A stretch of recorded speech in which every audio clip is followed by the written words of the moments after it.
Boa noite. Boa noite. O isolamento social provocou um crescimento nas compras pela internet. E com isso, houve um aumento dos crimes virtuais. Nessa época, surgiram diversos golpes na internet por meio de aplicativos que já fizeram milhares de vítimas. Um anúncio nas redes sociais, uma troca de mensagens e pronto. O filho de Cloyd achou que tinha feito um bom negócio, mas o videogame nunca chegou. Ele ligou, o rapaz só perguntou se ele tinha pago, ele falou que tinha pago já, e automaticamente o rapaz já desligou e já bloqueou ele. Aí caiu a ficha que era golpe. Eles tentaram falar com o vendedor. Você está na fila de espera, entendeu? Você é o número 28, tem 27 pessoas na sua frente. Eu vou armazenar seu nome e assim que der eu já retorno. Eu pedi pro meu irmão ir no endereço, que eles passaram pra gente, ele chegou no endereço, era um hotel, e o pessoal do hotel já falou, ó, você não é o primeiro nem o segundo que vem atrás desse videogame dessa loja, não existe. A Nayara pagou R$300 por um celular. Achou que estava no site de vendas de uma grande empresa de varejo, mas era uma página falsa. Onde falaram que realmente passava de um golpe e que eu tinha que ir numa delegacia mais próxima e fazer um boletim de ocorrência. Os anúncios geralmente são atrativos e convincentes e bastam apenas alguns cliques para cair no golpe. Um estudo prevê que as fraudes em compras online no país podem representar um prejuízo de mais de 2 bilhões de reais neste ano. Tudo se inicia com uma mensagem tentadora, uma mensagem falsa ou promocional. Então tem que tomar muito cuidado em relação a mensagens recebidas de toda a natureza. Sem conseguir reaver o dinheiro, Cloyd faz um alerta. Tudo que você puder investigar da loja, faça a investigação antes de efetuar o pagamento. Veja agora outros destaques do dia. Líder do crime organizado está solto por decisão da Justiça. Presos suspeitos de fraudes na compra de respiradores no Rio. Governo federal amplia a lista de atividades essenciais. Após corte dos juros, dólar bate novo recorde. Cidade de São Paulo expande rodízio de veículos para conter coronavírus. E os números atualizados da doença no país.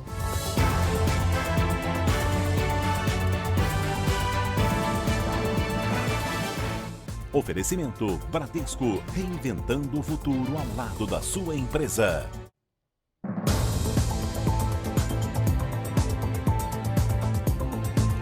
O braço direito dos chefes da maior organização criminosa do Brasil está em liberdade. Foragido da Justiça, ele foi preso. Mas, pela segunda vez, foi beneficiado pela decisão de um ministro do Supremo Tribunal Federal. Ele é conhecido pelos serviços de segurança por ser o homem de confiança de 2 megatraficantes.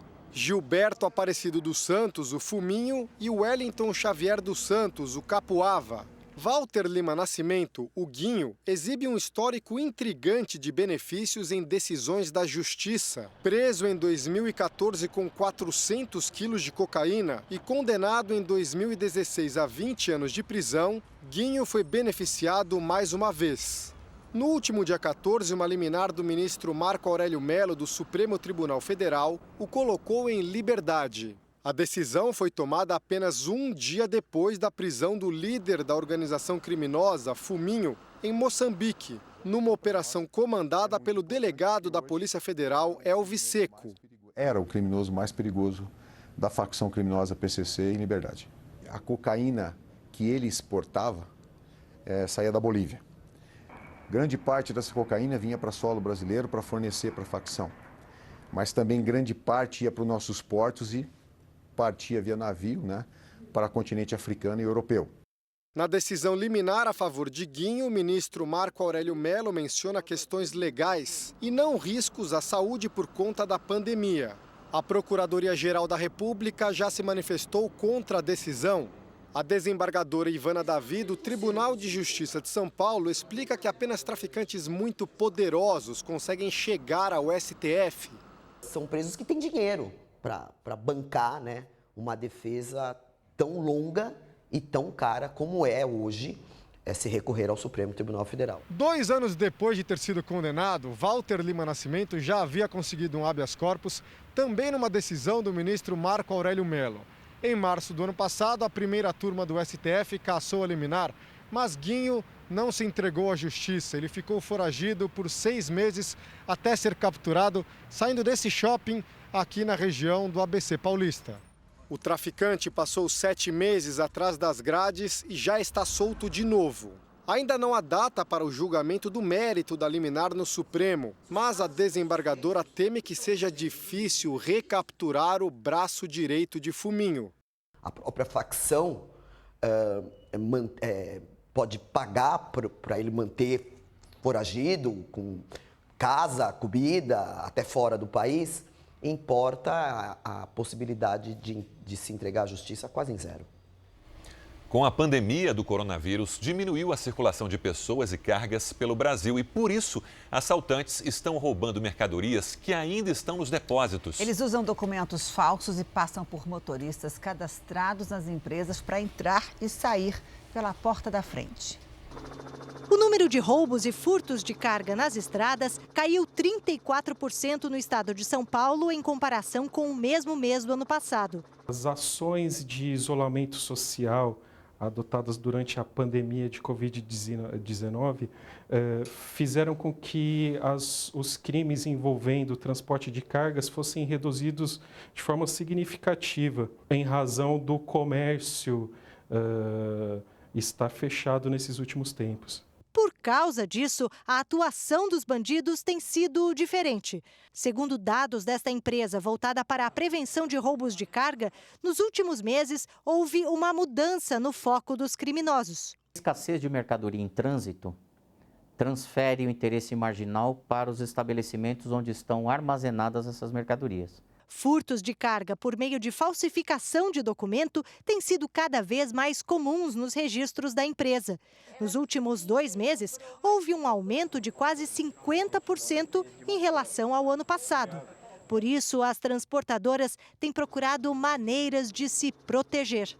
Com a carteira de habilitação clonada, o falso motorista se apresenta no depósito para buscar a carga. E é aí que entra a tecnologia de segurança.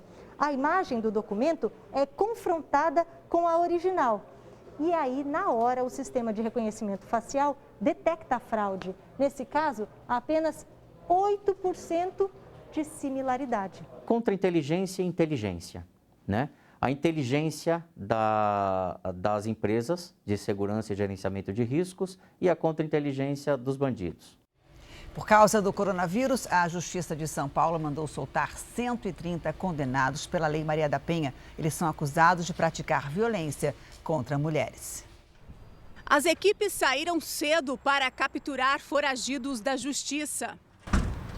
A ação coordenada pelo Departamento de Operações Policiais Estratégicas, o DOP, os agentes cumpriram 40 mandados de prisão contra suspeitos de praticar violência doméstica. 11 foram detidos. De abril até agora, cerca de 35 pessoas foram presas nessas operações. Na contramão dessas prisões, a Justiça de São Paulo determinou a liberação de mais de 3.000 presos no estado por conta do novo coronavírus. Desse total, 130 já tinham sido condenados pela Lei Maria da Penha por praticarem atos de violência doméstica contra a mulher. É um risco gigantesco, porque, em regra, homens que praticam violência contra a mulher não ficam presos. Há medidas alternativas à prisão. Então, se esses homens ainda estão presos, é porque a situação é grave. Para essa promotora, as mulheres que se sentirem inseguras com a soltura do agressor devem procurar ajuda. O que uma mulher deve fazer diante de uma situação de risco? Procurar ajuda. Se está acontecendo risco naquele momento, ligar para o 190. Se não está acontecendo risco, mas ela tem medo em razão da soltura do homem e há necessidade de medidas protetivas, acionar as redes de atendimento, delegacias de polícia e Ministério Público. Em Goiânia, 26 pessoas foram presas por envolvimento com grupos criminosos, tráfico de drogas e assassinatos. Os mandados de prisão contra os acusados de integrar organizações criminosas foram cumpridos nas primeiras horas do dia. Este procurado tentou fugir, mas foi detido no meio da rua. No total, foram presas 26 pessoas investigadas por assassinatos cometidos na Grande Goiânia.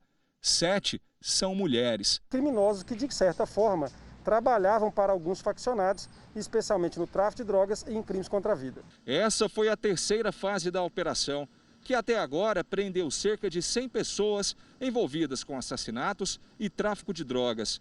Todas tinham relação com o crime organizado e recebiam ordens de dentro da cadeia. Presídio não é lugar de liderar nada.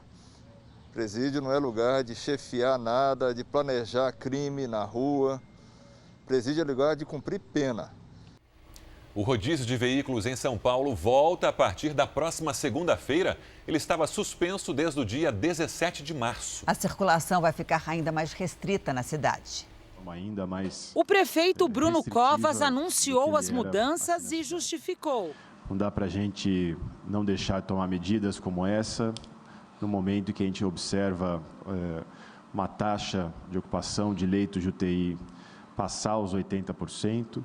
O rodízio, que antes vigorava apenas no chamado Centro Expandido, será ampliado para toda a cidade de São Paulo. Além disso, não será de apenas um dia, como antes. Em dias pares, está autorizada a circulação de carros com placa final par. Em dias ímpares, rodam carros com placa final ímpar.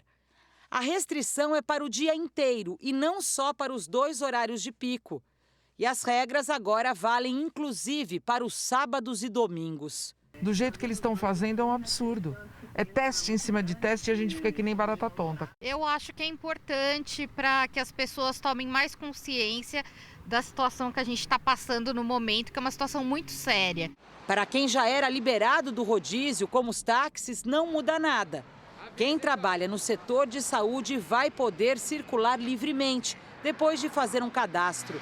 Trabalhadores de outras atividades essenciais devem seguir as novas regras. Eu sou feirante, eu sou deficiente físico, eu dependo de trabalho, eu ganho R$1.000 por mês. E como é que eu vou trabalhar agora se tiver rodízio? Motoristas de aplicativo também estão incluídos no novo sistema de rodízio determinado pelo prefeito. Ao mesmo tempo em que São Paulo endurece o rodízio de veículos, reforça o transporte coletivo. A partir de segunda-feira, a cidade terá 1.000 ônibus a mais em circulação e outros 600 de reserva para o caso do aumento no número de passageiros. Haverá uma concentração maior de pessoas no transporte público, quer nos ônibus, quer no metrô, quer também nos trens, fazendo com que haja uma aglomeração de pessoas, que é o que se quer dissipar, ou seja, quer que não aconteça. O Ministério Público de São Paulo pediu que a Prefeitura esclareça em 48 horas em que dados técnicos se baseou para determinar as mudanças no rodízio. E pediu também informações sobre a projeção de lotação no transporte público. Vamos agora aos números de hoje da Covid-19 no Brasil. O país tem 135.106 casos da doença e 9.146 mortes. 55.350 pacientes já se curaram da doença e 70.610 estão em acompanhamento neste momento. São Paulo tem quase 40 mil casos, com 3.206 mortes. Em seguida, vem o Rio de Janeiro, com 14.156 contaminados, 1.394 mortes. Ceará, Pernambuco e Amazonas têm juntos 2.554 mortes. Numa entrevista ao Jornal da Record, o presidente da Caixa Econômica Federal afirmou que as falhas no aplicativo do auxílio emergencial foram corrigidas e que a maior parte dos brasileiros já recebeu a primeira parcela. Segundo o levantamento do banco, as filas diminuíram na maioria das agências do país. Nessa agência em Belo Horizonte, foi difícil de acreditar. 2 vezes. Não consegui sacar, hoje eu consegui. Esperava estar uma fila enorme, né? Mas tá tudo tranquilo, tá tudo beleza. Desta vez, seu Elias não precisou voltar para casa. Foram poucos minutos nessa agência do Brás, em São Paulo, para, enfim, conseguir o que tanto precisava. Guardar ele para ir comprando as coisas, o meu alimento. Para outros brasileiros, o único jeito foi esperar. E por diversos motivos. Eu vou pegar o código ainda, porque eu não consegui pelo aplicativo. Eu solicitei pela internet e deu erro. O site auxilio.caixa.gov.br já chega a quase 700 milhões de visitas. E a central exclusiva 111 registrou mais de 130 milhões de ligações. Desde o dia 9 de abril, quando teve início o pagamento, 50 milhões de brasileiros tiveram acesso ao crédito do benefício, o que significa 1 a cada 3 adultos. Até agora, a Caixa já liberou 35 bilhões de reais para o auxílio emergencial e, por conta da grande procura, tomou uma série de medidas para diminuir as filas e as aglomerações nas agências. Nós abrimos todas as agências a partir das 8 horas da manhã. Tivemos mais 5 mil vigilantes que ajudaram na questão das filas, mais 4 mil funcionários da Caixa Econômica Federal que estavam ainda em home office, vieram ajudar, em especial, as agências que tinham mais pessoas. Todas as agências seguem normas de distanciamento e segurança dos funcionários. A liberação da segunda parcela terá um cronograma de pagamento para evitar filas.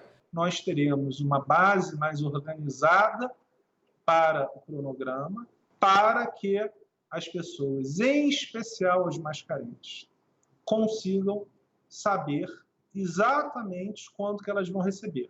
Quem conseguiu o dinheiro sabe o quanto é importante. Agora eu estou bem mais tranquilo, com certeza. Depois da pressão internacional, a China disse que vai cooperar para identificar a origem do coronavírus. Os Estados Unidos acusam o país de ter criado o vírus num laboratório e dizem ter evidências. Já Pequim afirma que o coronavírus surgiu de forma natural no mercado de frutos do mar.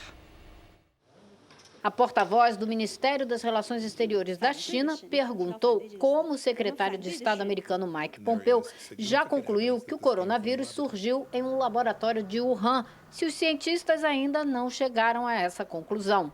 Se ele não pode provar, disse, é porque ainda deve estar fabricando as provas.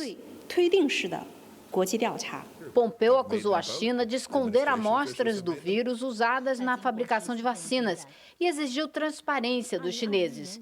Ele também disse que a Organização Mundial de Saúde tem que realizar uma investigação sobre a origem da pandemia. O governo americano afirmou hoje que não vai atender a um pedido da Alemanha para voltar a financiar a Organização Mundial da Saúde. As contribuições dos Estados Unidos para a OMS foram suspensas no mês passado. A Casa Branca decidiu arquivar uma lista de recomendações para a reabertura dos estados americanos. Vamos ao vivo falar com a correspondente Heloísa Vilela, que tem as informações. Heloísa, boa noite. Boa noite, Sérgio. Olha, o relatório elaborado pelo Centro de Controle de Doenças faz uma série de recomendações para a retomada da atividade econômica. O documento diz, por exemplo, que os restaurantes devem usar pratos e talheres descartáveis, que o transporte público não pode permitir aglomerações e as escolas devem separar as crianças em grupos que não vão se misturar ao longo do dia. Segundo um funcionário do governo, a Casa Branca arquivou o documento porque a situação da pandemia varia de uma região a outra e não vai ser possível ter regras iguais para todas elas. Aqui em Nova York, para conter a contaminação, a cidade está oferecendo quarto de hotel para quem pega a Covid e mora com parentes. Assim, a pessoa fica isolada e ainda vai ter comida e serviço de lavanderia de graça. Sérgio, Janine. Obrigado, Elô. Até amanhã.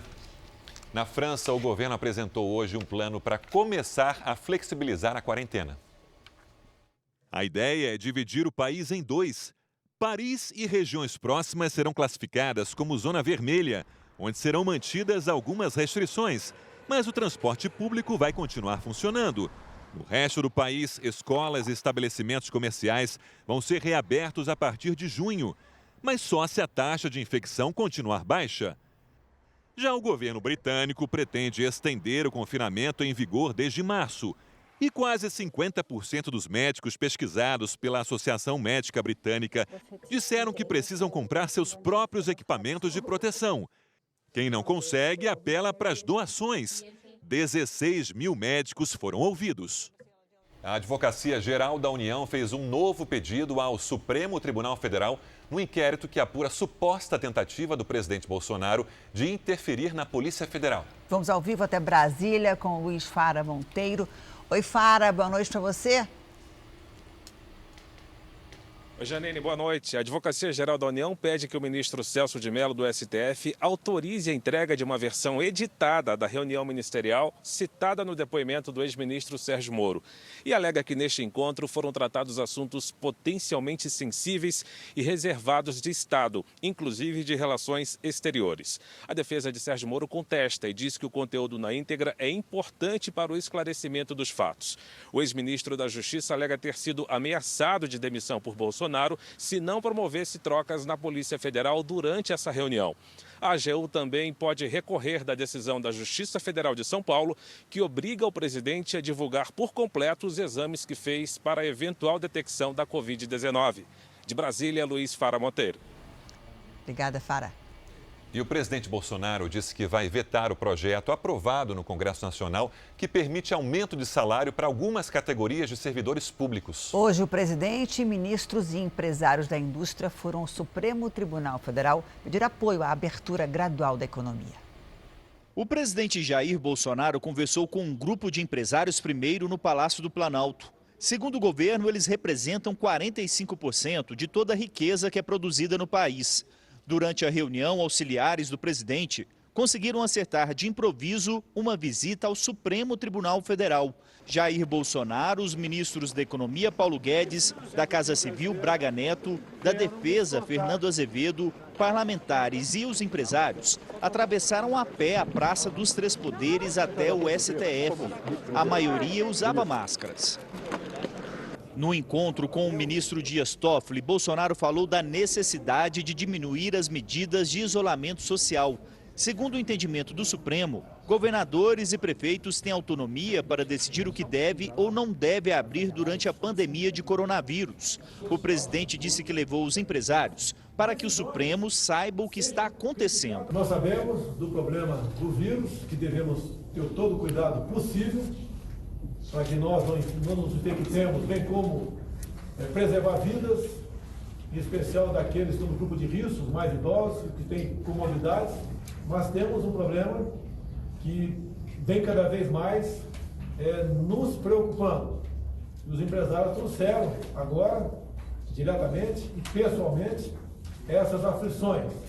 É a questão do desemprego, é a questão da economia não mais funcionar.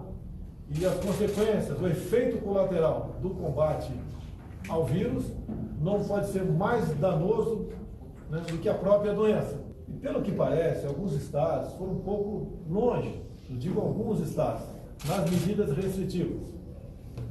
E as consequências estão batendo a porta de todos. 38 milhões de informais e autônomos ou perderam a renda ou tiveram essa renda substancialmente reduzida. No parte da formalidade, quem tem carteira assinada, segundo o ministro da Economia me disse agora há pouco, está batendo na casa de 10 milhões de desemprego. Esse número tende a crescer.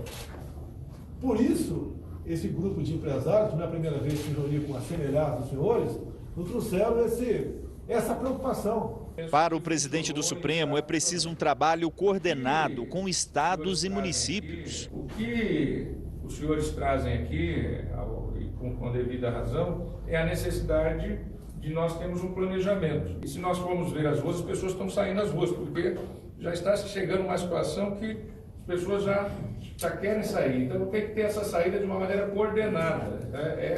Eu penso que é isso. E aí é fundamental uma coordenação com os estados e municípios. Nós temos uma Constituição que garante competências específicas para os entes da federação, né?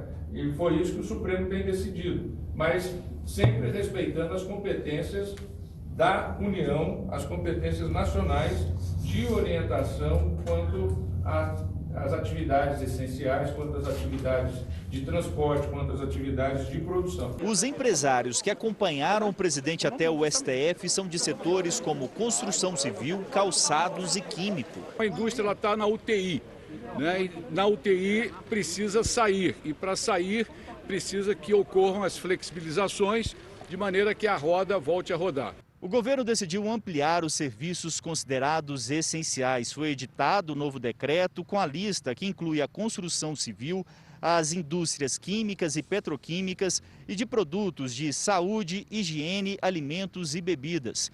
Todas deverão retornar às atividades respeitando as regras do Ministério da Saúde. O presidente Jair Bolsonaro confirmou que vai vetar trecho do projeto de ajuda a estados e municípios, que permite o reajuste salarial de algumas categorias de servidores. A proposta aprovada na Câmara libera o aumento para profissionais que não atuam no combate ao coronavírus. Até a Polícia Legislativa do Congresso Nacional foi beneficiada pelos deputados. Num momento como esse, em que a população brasileira está correndo risco, perde emprego, alguns inclusive perdendo a vida, eu renovo o meu pedido de contribuição do funcionalismo público.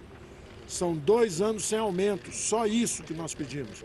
Eles têm estabilidade de emprego, eles têm salários acima da iniciativa privada e com 2 anos sem aumento, estamos falando de 130 bilhões de reais. E se ele acha que deve ser vetado esse dispositivo, assim será feito.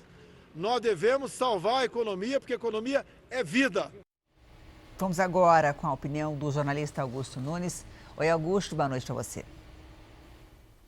Boa noite, Janine, Sérgio. Boa noite a você que nos acompanha. O governador Romeu Zema decidiu há pouco mais de 2 semanas que caberia a cada prefeito de Minas Gerais decidir o que fazer na fase atual da pandemia de coronavírus. Muitos decidiram prorrogar o isolamento social. Outros tantos optaram pela retomada gradual das atividades econômicas, subordinadas a cautelas sanitárias obrigatórias. E pelo menos o prefeito de Camanducaia juntou tudo num só território. Enquanto mantém a quarentena no distrito turístico de Monte Verde, ele avança na reabertura de estabelecimentos comerciais na sede do município.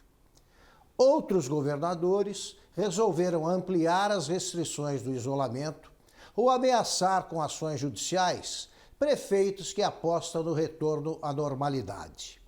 Como lembra Romeu Zema, um prefeito, sobretudo num ano eleitoral, só toma decisões de risco quando está seguro de que fez a escolha correta.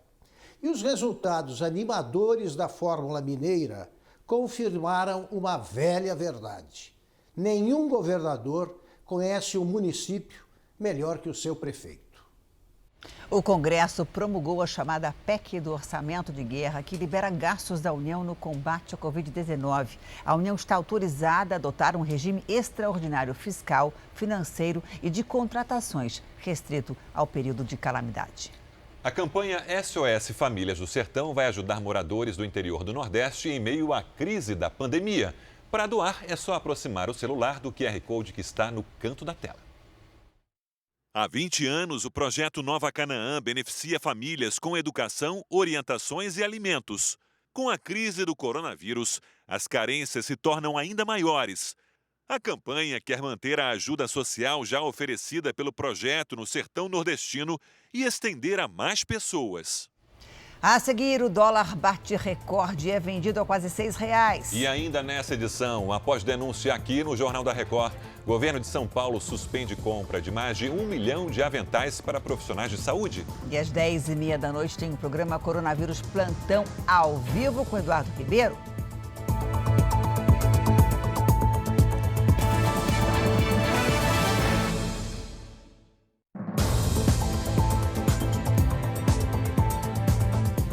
O governo se apressa para que o Congresso vote a medida provisória que muda as regras para a regularização fundiária em todo o país. Câmara e Senado têm menos de 10 dias para concluir a análise antes que a MP perca a validade. A medida provisória que muda as regras para a regularização de terras vai perder a validade no dia 19.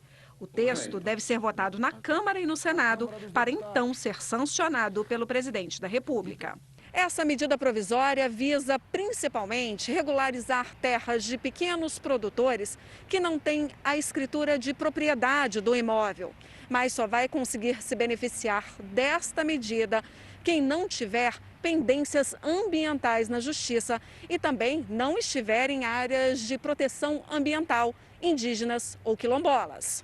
Pelo texto, poderiam ser regularizados até 2.500 hectares e em terras de até 1.600 hectares, as vistorias seriam dispensadas. Mas para convencer os parlamentares, a metragem ainda pode ser modificada.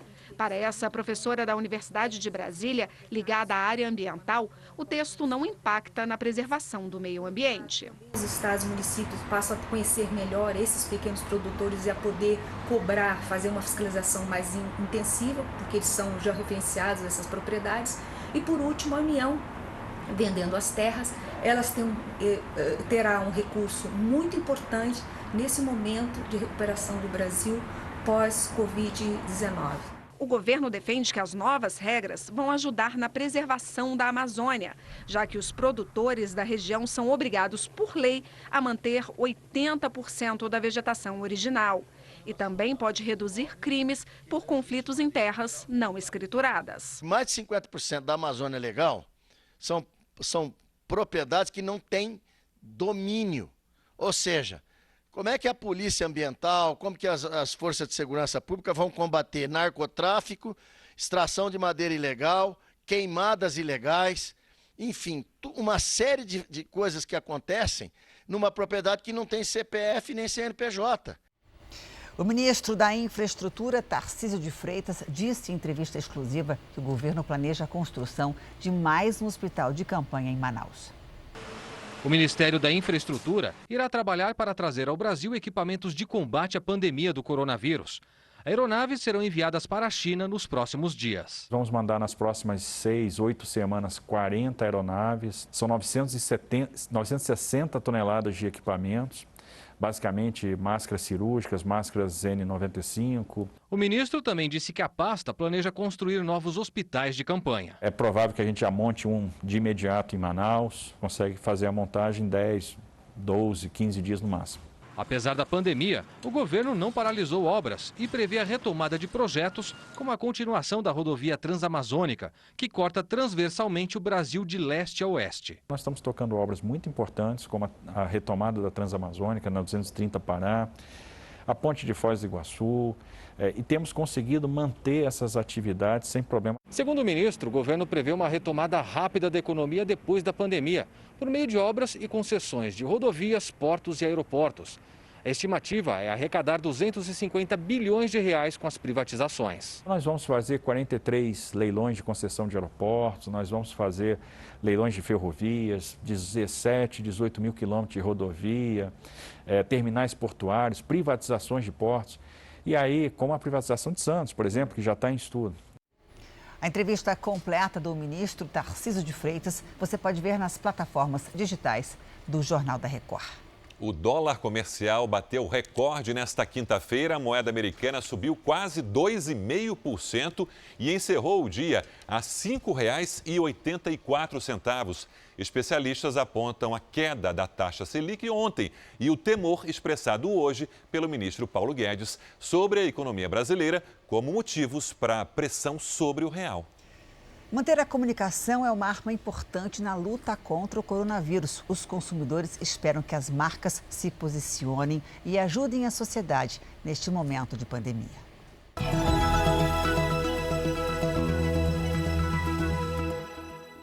Muito se fala e vem se falando da importância de uma marca ter propósito. E em momentos como esse que a gente está vivendo, é o momento ideal para que as marcas realmente demonstrem qual é este seu propósito de forma clara e direta para o consumidor. Isso vai trazer muito mais relevância e diferenciação para a marca daqui para frente. Isso deveria ser feito, não digo todo dia, mas sempre ter uma campanha para que pudesse minimizar um pouco essa situação. É uma expectativa do consumidor de que as marcas, as maiores marcas, as melhores marcas se posicionem e estejam presentes neste momento tão complexo da vida de todo mundo. Veja a seguir, cientistas japoneses conseguem criar em laboratório anticorpos contra a Covid-19. E você vai ver também, montadora de automóveis constrói hospitais de campanha e alivia o atendimento a pacientes da Covid-19. E às 10h30 da noite tem o programa Coronavírus Plantão ao vivo com o Eduardo Ribeiro.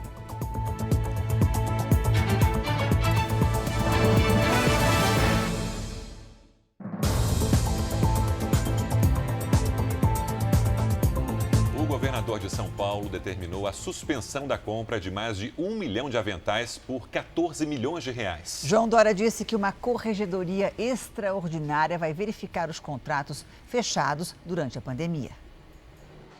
A reportagem exclusiva do Jornal da Record mostrou que fiscais da Secretaria Estadual de Saúde não encontraram aventais, equipamentos ou funcionários na sede da empresa, numa casa alugada em Itapevi, na Grande São Paulo. O dono da empresa alegou que a produção é terceirizada e não funciona naquele endereço. Disse ainda que a entrega dos aventais não cumpriria o prazo estipulado pelo governo por falta de matéria-prima. Hoje há uma escassez de TNT no mercado. Nós não estamos conseguindo fornecimento desse TNT. No cadastro de pessoa jurídica, a empresa aparece como editora de livros e receberia 14 milhões de reais para fabricar 1.100.000 aventais descartáveis, usados pela Secretaria de Saúde durante a pandemia do coronavírus. Além de suspender o contrato milionário, depois da denúncia, o governador de São Paulo disse que uma corregedoria extraordinária vai passar a verificar os contratos fechados durante a pandemia, já que as licitações estão dispensadas. Dos 60 mil aventais prometidos para abril, apenas 11.800 foram entregues. O Ministério Público do Rio de Janeiro cumpriu hoje 5 mandados de prisão preventiva. Foi durante uma operação para investigar superfaturamento na compra de respiradores pelo governo do estado. Os presos da Operação Mercadores do Caos foram levados para a cidade da polícia. Entre eles estão o ex-subsecretário estadual de Saúde, Gabriel Neves, exonerado em abril por suspeita de irregularidades na pasta. O sucessor dele, Gustavo Borges, e Aurino Batista de Souza, sócio de uma das empresas que teriam sido favorecidas no esquema. Segundo os investigadores, em meio à pandemia do coronavírus, eles teriam obtido vantagens indevidas na assinatura de contratos emergenciais, sem licitação para a compra de respiradores. Uma das beneficiadas é a A2A Informática, com sede neste prédio residencial no centro do Rio. A empresa fechou o contrato para fornecer 300 respiradores por quase 60 milhões de reais. Chamou a atenção da Justiça o fato de que a empresa possui capital social de apenas 20 mil reais e nunca atuou no fornecimento de material próprio da área de saúde. A firma já teria recebido quase 10 milhões de reais do Estado, sem nunca ter entregue um só aparelho. As prisões aconteceram a partir de uma operação conjunta do Ministério Público do Estado e da Polícia Civil.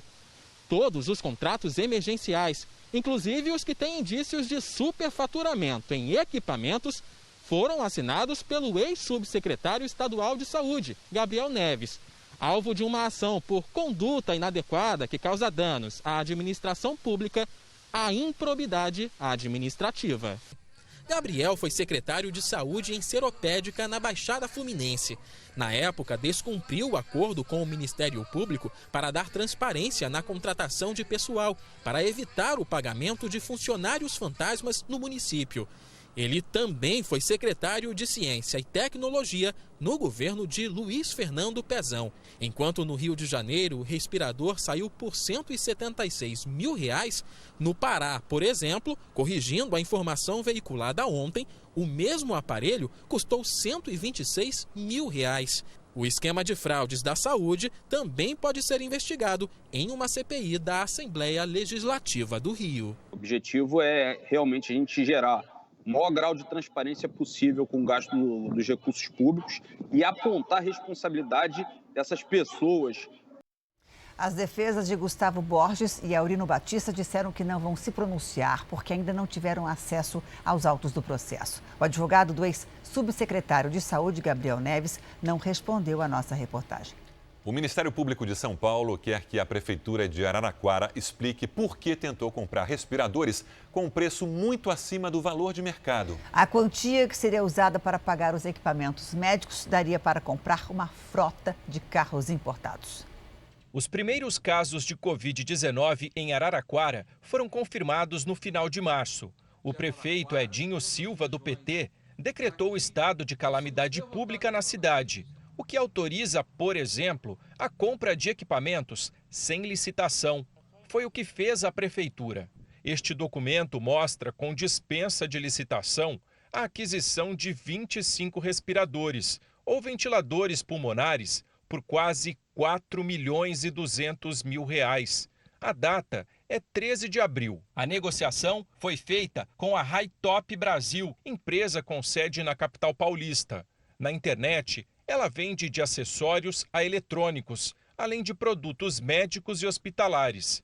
Em entrevista a uma rádio, a secretária de Saúde de Araraquara, Eliana Mori Ronaim, confirmou a negociação. E apareceu uma pessoa uma empresa, que disse que teria os respiradores e se a gente quisesse, a gente pagasse 25% de um valor aí para a gente poder ter esses respiradores, A Prefeitura de Araraquara já teve que dar explicações ao Ministério Público e entregou hoje documentos, inclusive com informações sobre repasses federais e estaduais para o combate à Covid-19. Na Câmara, os vereadores também querem os mesmos esclarecimentos com detalhes sobre o uso do dinheiro público em contratos sem licitação durante a pandemia. Cada respirador que a prefeitura iria comprar sairia por R$ 164 mil. No mercado, modelos de última geração, os mais caros, estão na faixa de R$ 60 a R$ 100 mil. Depois das denúncias, no dia 30 de abril, a Secretaria Municipal da Saúde de Araraquara cancelou a compra dos respiradores e disse que a empresa devolveria 25% do valor do contrato que já havia sido pago, pouco mais de R$ 1.048.000. Em nota, a prefeitura alega que a compra não foi efetivada, mas admite que tenha cotado e que foi o melhor preço encontrado. Nas redes sociais, o prefeito de Araraquara, Edinho Silva, ex-ministro-chefe da Secretaria de Comunicação Social do governo Dilma do PT, disse que a compra dos aparelhos respiradores, ao preço de quase R$ 170 mil cada, não chegou a ser feita. Nunca foi executada porque está impossível comprar respiradores de qualquer importadora. E nós nos recusamos a comprar valores altíssimos dos respiradores que foram ofertados. Depois do caso ser revelado, a prefeitura conseguiu comprar respiradores por R$ 4 mil a unidade, no total de R$ 120 mil por 30 aparelhos. Segundo a Hi-Top Brasil, os respiradores são caros porque são de última geração e importados da China. A empresa disse que o aumento no preço é consequência da grande procura, que os valores levam em conta frete e impostos e que não entregou os equipamentos por causa da burocracia do governo chinês. Começou a valer hoje a proibição total de circulação na Grande Belém. Até domingo haverá apenas ações educativas. Depois, vem multa. Milhares de lojas não abriram hoje. Na rua mais movimentada do centro comercial, onde circulam 200 mil pessoas por dia, não apareceu ninguém. A Feira Livre está na lista das 59 atividades liberadas, desde que siga normas exigidas pelo governo do estado. Essa daqui é a Presidente Vargas, uma das principais avenidas aqui da capital. Geralmente ela é bastante movimentada, inclusive chegam a se formar várias filas de congestionamentos. Só que hoje, olha só como é que ela está. Além da capital Belém, 9 cidades da região metropolitana estão incluídas no decreto de bloqueio total. Barreiras foram montadas em diferentes pontos para impedir a circulação. Policiais militares também percorreram bairros para orientar a população sobre a importância de ficar em casa. A partir de domingo, quem descumprir a lei poderá ser multado. O valor varia de R$ 150 a R$ 50 mil. O Pará foi o segundo estado a decretar o isolamento total, depois do Maranhão, que publicou o decreto no último domingo. E no Amazonas, o Ministério Público vai recorrer da decisão da Justiça que negou a adoção de medidas mais severas. O estado é o quinto do país em número de casos e mortes da Covid-19. Um túnel de desinfecção foi instalado na porta deste supermercado. De cima a baixo, os clientes recebem um jato de água com ozônio, que mata até 90% dos micro-organismos, incluindo o coronavírus. Para a dona Natalina, higienizar só as mãos é pouco. Eu achei muito importante, né? Nessa epidemia que nós estamos, a gente tem que se cuidar totalmente. A polícia montou bloqueios em áreas comerciais, mas nas ruas ainda se vê muitas lojas e serviços não essenciais descumprindo os decretos de distanciamento social. Loja de roupas, de artigo para festa. Apesar do aumento expressivo de novos casos de Covid-19 em Manaus, a Justiça entende que ainda não há motivos para o bloqueio mais rígido das atividades para evitar a grande circulação de pessoas. O Ministério Público informou que vai recorrer da decisão. Para reforçar o combate ao coronavírus, a Prefeitura de Manaus anunciou que vai negociar ajuda direto com a Organização Mundial de Saúde. O sul do país amanheceu com temperatura abaixo de zero e geada. O branco tomou conta do cenário. O frio chegou com força em General Carneiro, região sul do Paraná. Os termômetros registraram 1 grau negativo.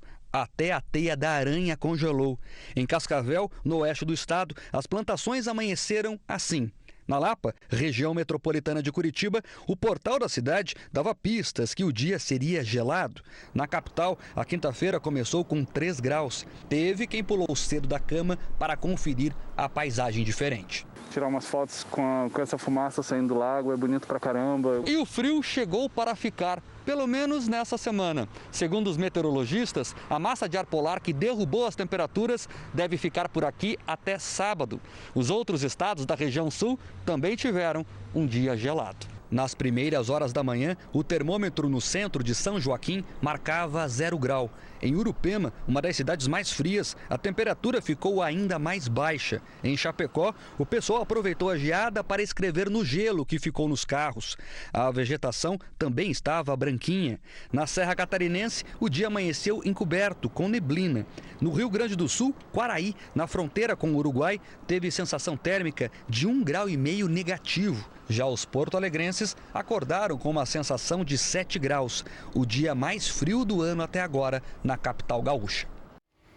Mantenha o casaco e o cobertor fora do armário, porque o frio vai continuar no centro-sul do Brasil. Boa noite, Lidiane. Parece que o frio agora chegou para valer, né? A primeira onda de frio mais intensa, viu, Janine? Para valer. Boa noite para você, para todo mundo que nos acompanha. E pode gear de novo amanhã, principalmente nas serras gaúcha e catarinense. À tarde, sol e poucas nuvens do Rio Grande do Sul até o Acre. No litoral da Bahia, tem risco de temporais. Do norte de Goiás até Roraima, chuva rápida. Curitiba pode bater novamente a manhã mais fria do ano com 4 graus, 1 a menos que hoje, e máxima de 15. No Rio de Janeiro faz 22, em Campo Grande 24, em João Pessoa 30, em Teresina 34 e até 29 em Manaus.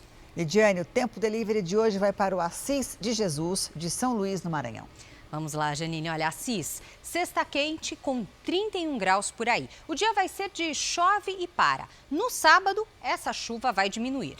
Em São Paulo, o sol volta, mas bem tímido, viu? Por isso ele não esquenta muito, não. Mínima de 13 e máxima de 19 graus, Janine. Opa, obrigada, Lid. Até amanhã. A gente se vê amanhã.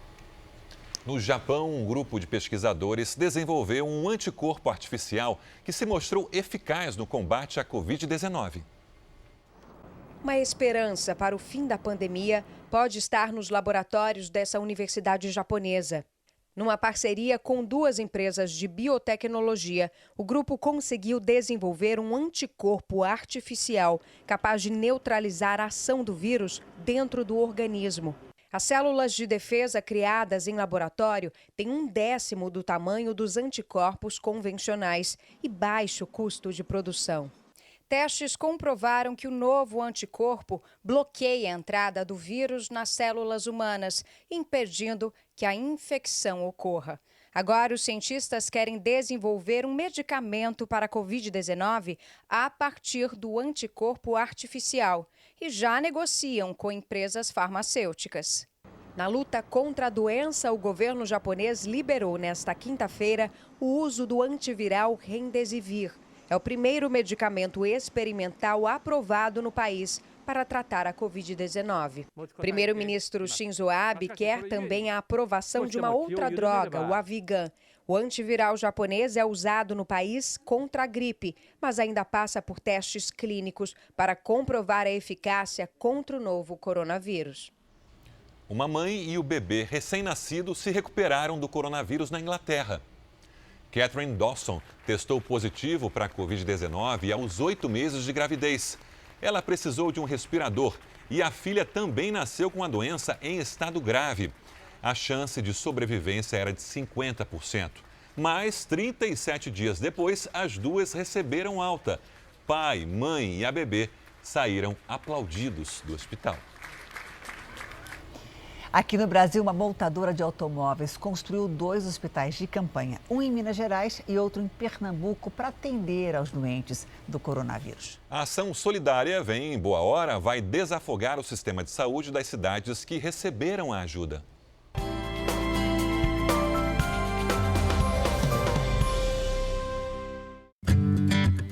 A produção pode ter sido suspensa, mas nem por isso a montadora parou de trabalhar.